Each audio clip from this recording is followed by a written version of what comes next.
la reprise économique se poursuit globalement et tout particulièrement en Europe où le nombre de doses de vaccins administrées permet à la région de rattraper son retard sur certains pays comme les États-Unis ou le Royaume-Uni. C'est donc positif, surtout avec l'arrivée de l'été et la reprise des activités de tourisme. Le sentiment des consommateurs est donc à la hausse. Oui, c'est toujours le cas. La saison des résultats a été très positive, aussi au niveau des perspectives qui battent les attentes des analystes. C'est donc très positif, notamment pour la zone Europe, où on était habitué à avoir un sentiment positif dans les secteurs industriels, qui arrive maintenant dans les secteurs des services.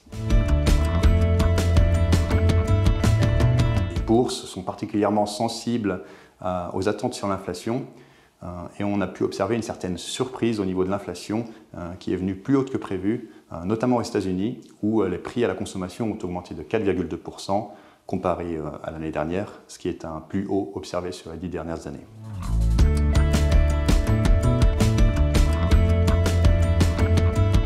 Les entreprises n'ont pas seulement du mal à trouver des pièces, des composants, elles ont aussi du mal à trouver des travailleurs, notamment pour les postes à bas salaire.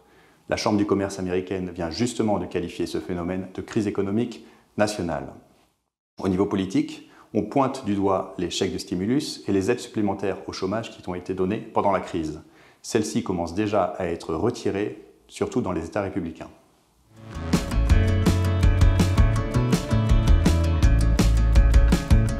Non, pas vraiment. On peut tout de même noter les notes de la dernière réunion de la Fed où certains gouverneurs aimeraient discuter du sujet de la réduction des programmes d'achat dans les prochaines réunions si l'économie continue de croître à ce rythme. Ces discussions donc pourraient avoir lieu plus tôt que prévu, mais nous restons convaincus qu'elles n'auront pas lieu dans un cadre officiel avant la fin de l'été pour une réduction effective des programmes d'achat en début 2022.